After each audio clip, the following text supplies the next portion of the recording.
Good day. I'm in our OCTV studios, although you might think that I have a field of lavender behind me. Secretly, don't tell anybody I don't.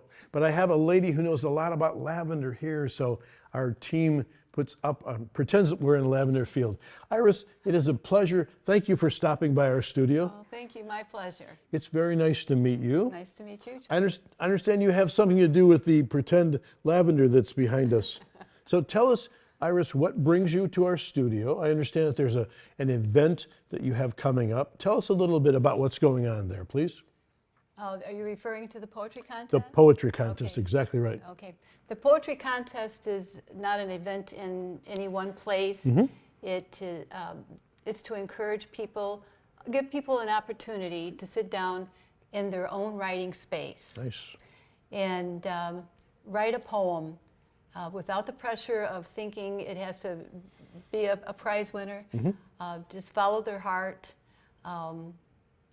Perhaps follow one of their favorite poets as far as form is concerned, and submit it to my 10th annual You'll Love It Lavender Farm Poetry Contest. And it is called such because for 10 years I operated You'll Love It Lavender Farm in honor of my deceased daughter's death. She died in 1996, a cocaine and alcohol reaction that took her life after 8 years of struggle. And so out of that loss came the vision for You'll Love It Lavender Farm. Got it. My husband and I, my late husband and I, were so blessed to have purchased 3 1/3 acres of property, rolling property. Where are you now? And it's in Addison Township. Oh, sure. Yep. And that's why I'm here, because this is part of my hood. This is great, and we're proud to have Addison Township folks in our backyard, because you are our backyard. Yeah, that's right. And at one time, actually for 4 years, I wrote for Oxford Leader. Started with a column, and that launched me into profiles and features, which I wrote even a few for the larger newspapers. But I am an Appalachian girl. I was born in Appalachia, uprooted to Detroit at 4.5 years old. So I love a farm community. Right. And God was just so good to lead us to a few little hills. Excellent. So that's where I'm rooted. It does roll a bit out there in Addison. Yes, it does, especially at 960 Ewell Road. I see. All right, the record will show that. Yeah. So you're among other things, you're a poet, you're a writer, you're a mom, you're a wife, you're a lavender lady. Now, how did the lavender get involved in all this? Well, I had studied herbs at Seven Ponds Nature Center because that's my background. I come from farm family. We grew our own food. Well, my ancestors did, and I believe in the earth, the healing virtue of the earth. And Seven Ponds Nature Center just happens to have an herb group that teaches the properties of the herbs. Excellent.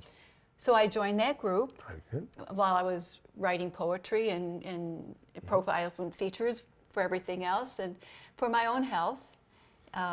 Being a migraine sufferer all my life, I wanted to find some relief for that. Got to find something to help the headache. Yes. So that's where I met lavender, on my hands and knees in Seven Ponds Nature Center's herb garden. There's 4 quadrants. Right. There's 4 varieties of lavender: culinary, fragrant, dye, and the 4th one always escapes me. Well, anyway, I was on my knees in the fragrant quadrant, pruning lavender, and I had never met lavender before. I see. So this was a first meeting for the two of you. Yes. I see. Yes. And I asked the co-chair, Jan Burns, who lives right on the road here. I asked Jan Burns, Jan, what is this? What's this herb? She says, like I was from the moon or something. Well, Iris, that's lavender. We only know what we know. That's.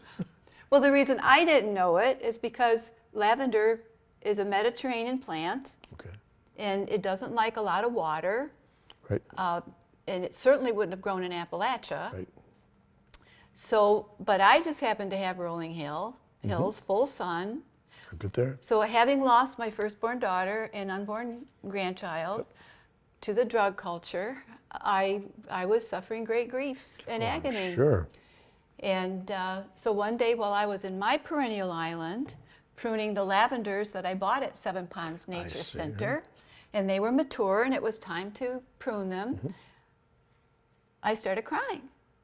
Okay. And my nose started running as always. All right. So I pull out my tissue, Put trusty tissue. Yep. and on my tissue I smelled lavender. Okay. So then I heard Jan Burns's words in my head saying, one of the virtues of properties of lavender is it is healing. Good. So I thought, okay, I believe God made a perfect world. He made everything that we need here for our healing. So why wouldn't lavender be a part of that? So I stood straight from my bent position on my hands and knees, and I overlooked my rolling property. And on the other side of the valley, my husband never mowed it. Okay. It was just Yeah. tall grasses. It grows as it grows. But I did not see that. Oh. I saw rows and rows of lavender. The pretend lavender that's behind you and I. Yes. I see. But mine was real. Is yours real? It was a real dream That's wonderful. because God does promise us that old men will dream dreams and young men will see visions. Yeah. Well, young women Yep. do as well. Indeed. So I had the vision, and I went into the house. My husband was home. Went into the house, and I told him what happened. That I saw a vision, and I wanted to be a lavender farmer. He said, "Now, Iris, what do you know about growing lavender? And do you want to be stuck to a farm all summer and never go on vacation? Are you crazy?" So I looked at him, and I said, Big questions. "You know I'm crazy. That's why you married me." Excellent. So that's a good answer for the first one. Yes. The second one was, and when have you ever taken us on vacation? In the summer. Oh, you're 2 for 2 now. What was the third one? I can't remember the third one. Do you want to stay tied to the farm? I Oh, don't know. yeah, do you want to stay tied to the farm all summer? I said, no better place to be. Yeah. Once the harvest is in July, we'll take off. Excellent.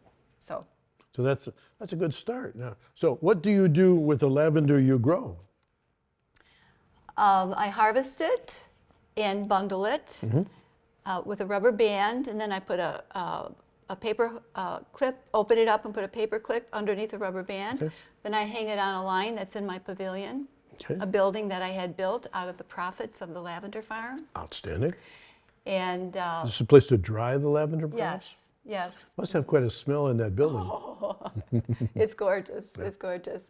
And then when it dries, I rub the lavender off. Okay. I forgot to bring you some. Well, you know where we work. Because lavender is culinary. So Got it. I find the perfect little bottles for it, and I filled that with lavender. And of course, I sold tons and tons of that Sure. in the gift shop Right. on the farm. And then the lavender sachets. I see. So I never made oil because I didn't produce enough to make oil. Right. I didn't want to get into that. My farm was a teaching farm. Interesting. So Everyone who came to the farm, before they left, sometime during their visit, I wanted them to learn how to grow lavender. Had all the literature ready for them Excellent. in a cookbook There you go. with all kinds of recipes. If you feed them, they will come back. Oh yeah, they love the lavender lemonade and lavender tea. That sounds good to me. Okay. Yeah, it was good. How then do we go? We're going to step sideways for a minute. How do we go from lavender growing, which sounds like quite an adventure, to poetry contests? That's a couple of things that I don't normally associate with each other. Well, I see life as one big poem Okay. and one big story that is enriched with poetry. So, and the lavender farm truly did rescue me. Okay. And it rescued a lot of women and men in my situation, Good. recovering from grief. Not just the loss of a child, the loss of a mate, loss of a pet, whatever the loss may be. And, oh, I forgot to tell you that when I had the vision, I made a bargain with God. Okay. I said, okay, I'm 55 years old, and the next 10 years will pretty much burn my body out. And at that time I was a writer, I had already written poetry, and I was an active writer. And I knew that I would not be able to commit that much time to my writing life. I'd have to put my novel on hold that I was writing. Got it. And I wouldn't be able to write as much poetry and submit poetry. And I also was devoted to Detroit Working Writers, which was a writing organization. Oh, and I also taught writing classes. That's a lot of Yeah. work. And mainly journal writing, getting people to write their lives, their story, and leave their legacy. So I made that bargain that in 10 years, I would close the farm. My husband didn't believe me. So he was really shocked when I kept my word. 10 years and done. Yes. And then I returned to writing my first novel, The Mantle. Got it. Meanwhile, writing poetry, publishing this, Yeah. just putting poems together that I had submitted. Some of them are prize winners from contests. Excellent. So when I closed the farm, I still felt that obligation to be connected with my community, to encourage people to write. Well, poetry is a lot less intimidating, I think, than writing a memoir or a piece of fiction and trying to find a place that will publish it. Yeah, Gone with the Wind is lovely, but it's already been done. Yeah, right. And having the experience with writing a 600-page novel, and That's a lot of work. and then having, finding a publisher, which I did, and they were also going to distribute it. So I published 1,000 books, and they went belly up. Yes. So at this point, I still have 600 books in my closet. But you're ready to sell one at any moment. Yes, That's good. But my point is, poetry is, they're snippets of our life Sure. that take sometimes just 10 minutes. Yep. And you can put something together like this at a very low cost. Now, is this a book of poems which you have written? Did you write all these? Yes, Right. yes. And many of them have been published in different periodicals and things like that. They found their home. They found their first home. Excellent. So this is a collection of my poems. So I paid for it myself, and I found a publisher. Well, there are many self-publishers, which is a wonderful model because you can publish as many as you want, Right. and then carry them around with you. Exactly. I am not an aggressive marketer. That's probably why I still have a lot of books in my closet. I am committed to finishing my last piece of work, which is my big memoir cookbook. Excellent. Excellent. So I am not going to spend time marketing and going down rabbit holes that I receive in my email all the time. Lots of opportunities. You had to say, well, it's love. Yep. Well, can I sneak us back to the Sure. poetry contest for a minute? Because it sounds like you've painted a wonderful picture of the diverse interests that you have and how you love poetry. Can you turn that into, how did we get into a contest for poetry? Well, my contest is free. Okay. You don't, the entrant does not have to pay a fee. Okay. So there's no cost involved but the stamp. And I hire a poet, a renowned published poet, to be my judge. Excellent. I'm not the judge. So my goal is to get people writing poetry. Got it. I mean, just putting that letter or that envelope in the mail is quite an accomplishment. So that's one of my goals. I don't have I don't have the platform now of the Lavender Farm to meet people face to face to encourage them. Right. I write a weekly column for the Tri-City Times, but that is based on one subject. It's not a platform for me to Understood. to advertise or to encourage, which I do occasionally in my weekly column. But and I did send the guidelines to various newspapers as well. Got it.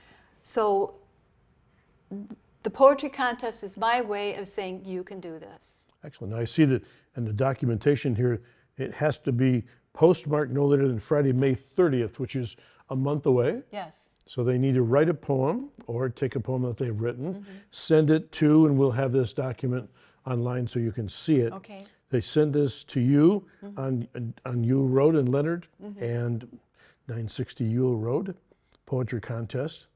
And winners will be notified by the end of June. Yes. That's kind of fun. Yep. So do people have to be a professional poet to write this thing? Absolutely not. Excellent. One very wonderful, interesting thing is I have some very good friends, husband and wife, and they entered the poetry contest the last 2 years. And the first year they entered, she took first place, he took second place. Excellent. This was their first year. Yes. Excellent. Last year, one of them took first place. I can't remember which one of it was, but the other one did take one of the places as well. Excellent. So it's just full of fun surprises like that. Encourage people to sit down, take a few minutes, even if they're not a poet, and write a poem, which I think thereby makes them a poet, and then submit it as a poetry contest, and maybe that could turn into something interesting. Could you read us a little bit of a poem that you've written as we wind this interview down? Okay, this is for those of you who are reluctant to sit down and write and take the risk. Perfect. All you need is 15 minutes. Okay. This is titled 15-Minute Poem. I have 15 minutes to write this poem because I spent the weekend working on my farmer's tan. Helicopters flying willy-nilly through the air and landing all over the gardens. Another chore for me to do after I finish the cocoa bean mulch because I didn't finish it today, Memorial Day. A visit to the cemetery with a bouquet of irises, Siberian and bearded, bleeding hearts, coral bells, dogwood bush branches, the first peony of the season, all for Becky, gone 10 years, July 6th. I have 10 minutes to write this poem because I cannot walk through the door, gather with tribe tomorrow, without a poem in hand. It's a principle as deep in my soul as the passion for growing things. Hundreds of lavender plants I watered all weekend to keep the roots from baking in this end of May heat wave. Never know what Mercurial Michigan is going to do. One day it's spring, the next summer. I have 8 minutes to write this poem before my Kelly calls from California. Our Sunday night call rolled over to Monday because of the holiday. A day I remembered my dad, stood by his grave in 90-degree temperatures, thanked him for my life, fighting for my freedom in World War II before he even thought of me or whispered my name. I have 5 minutes to write this poem, an experiment of the will, my memory, recall the tropes under pressure, spinning willy-nilly like seeds from the maple tree, wondering if anything will make sense and take root. I have 2 minutes to write this poem, a marvelous way to end 3 days gardening, watching American goldfinches perch on the feeders, hefting potting soil upon the table and rubbing lavender roots loose to transplant. Excellent. Well, thank you so much. I love the poem. Thank you. I love the heart behind the poem. And I love the fact that you capture for all of us the fact that our lives are filled with stuff, but you could take a few minutes out and just stop and write down some thoughts if you decide to do that. So thank you very much. We'll have the information on your poetry contest on our website and also on the documentation here that people see. And it's just delightful to get to know you and to hear your story. Okay, invite me back. I shall. Thank you very much. Thank you. So for Iris, this is Chuck Cameron saying we hope you have an excellent weekend and we hope you enjoy poetry. To stop a few minutes, write a poem, Send it on, and it'll be good for you. Good for the soul. There's Till then, nothing to lose. nothing to lose. Exactly right. All right. Have a good day from Oxford Community Television.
So I think the most unique thing about Oxford is it's truly a community, especially the businesses. I grew up in Lake Orion, but many places that I've been, they use the word community, but I think we just go a step further here. For example, the brewery across the street, which is GravCap Brewery, which everybody loves.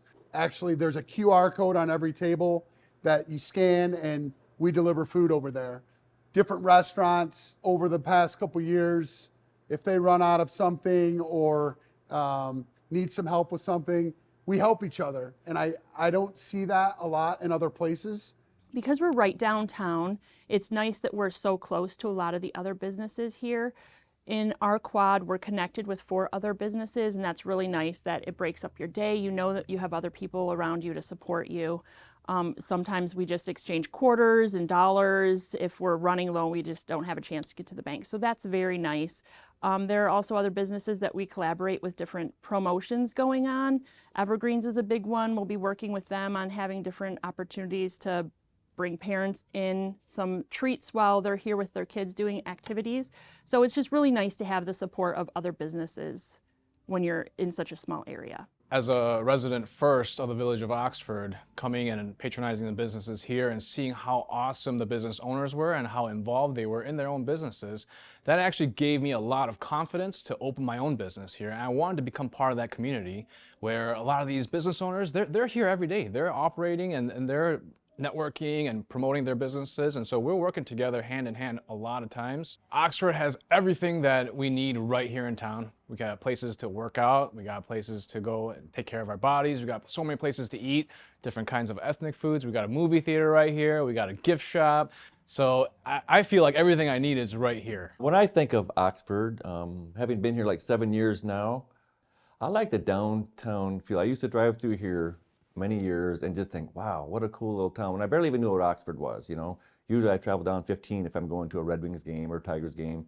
Recently my wife came here and we went to Victoria's and I made sure to drive around. We parked out front because I wanted to come in the front because their front is so beautiful. She's, you know, upgraded the front and it's so nice. So it was the first time her being there. It was great.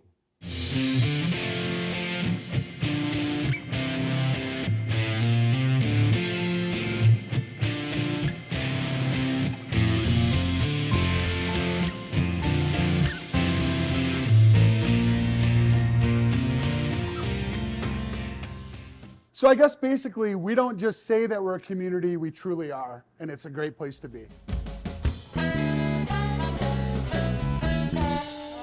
Welcome everybody to the Oxford Chamber of Commerce grand opening of the Oxford Wildcat Booster Club. Thank you so much for coming out today to help them celebrate their new location here at 925 Legacy Center, Suite 185, right off of M24 across from Myers is where you can find them now. And Danelle Wernick, I'm going to let you tell us a little bit about the hours and different things you have going on. Well, our hours will be posted each week, either on our website or on our Facebook page. All of the members of the Oxford Wildcat Boosters are volunteers, so we do have to work around volunteers' schedules with athletes and games. So we do our best to have the store open a few days a week. On busy seasons, we try to open more, but you can always find those hours on our website at www.oxfordwildcatboosters.com or our Facebook page. Those will always be posted there, or you can send us an email and we will respond and let you know what our hours are. We have lots of fun items in the store. Right now, our big seller is our 100-year Wildcat baseball hats. We also have Wildcat baseball jerseys coming in soon. They're all celebrating 100 years of Oxford baseball. We have lots of items. We have from jewelry to jackets to sweatshirts, t-shirts. You name it, we have it. We have all your needs for all of our Oxford fans. Please come out and see us. We're excited to keep supporting our kids with the Oxford Wildcat Booster Store. Are the things online, like all of the, is this a bigger space for you or? The space is a little bit bigger. Everything in our store is on our website. You can purchase them there. And how much lead time do they need? Like say there's a football game going on and they want to get it for the next one. How much lead time do they need to get it if they order it online? Anything you order online that is in store, you can get usually within the week. One of our members will see the orders come in. We try to fill them as fast as possible, and whatever next day we're open, you'll be able to come in and grab your item. And there's 2 links to shop. We also have an online shop. Those items take 2 to 3 weeks, but that's all special order, custom items. So like the varsity jackets. Varsity jackets usually take 2 to 3 weeks from the date they were ordered. Okay. And then summertime's coming. Yes. So how will that work for the store? Is it going to be open certain days? We or? will have certain days available open. Obviously, our families and our volunteers are also on summer break. Right. But we do tend to have a couple days open. Okay. Come August, then we are in full swing where we'll be open quite a few days because that's when football season's ramping up and the school year and everybody wants their gear before school starts. Can you introduce some of the people that you have here that help you out? Absolutely. I have Jason Burns. He is my first vice president. Missy Zellen, who is my second vice president. Erica DeCosmo, who handles all of our varsity jackets. Who else is behind me? Sandy's back there. Oh, Sandy Kozlov is our treasurer. And then April Meadows is our marketing director. All right. Well, let's officially Let's open do the this. store. Let's do the ribbon cutting All right. at the top, remember. All right. Ready? 1, 2, 2, 3. Ah! Do it again. Oh, There we you go. All right. And the chamber would like to officially welcome you to this location. Thank you. And thank you so much for what you do for the community. It truly is appreciated by Thank everyone. you. I think every one of us love doing it for the kids. I mean, all the money we raise goes back to the kids of the high school and the middle school. Not just for athletics, we also support some of the clubs in the school. We try to support everyone as best we can. Thank you very much. Truly appreciate it. Oxford Wildcat Boosters offers 6 different scholarships. They're $1,000 a piece. We have our Wildcat Booster Scholarship. It's $1,000 for a boy and girl athlete. We also have our Memorial Scholarship that is open to any student of Oxford High School that's a senior. It's also $1,000 each. And then we also have our Vocational Scholarship. It kind of follows the CTE path. That one is for kids going into vocational or trades, and that is also $1,000 each for each student, male and female. Scholarships you can find on our website to apply. So this year's all the applicants have been turned in. The next year's we'll open those back up. We usually open them up by November, December, and the kids can apply for the 2026 seniors.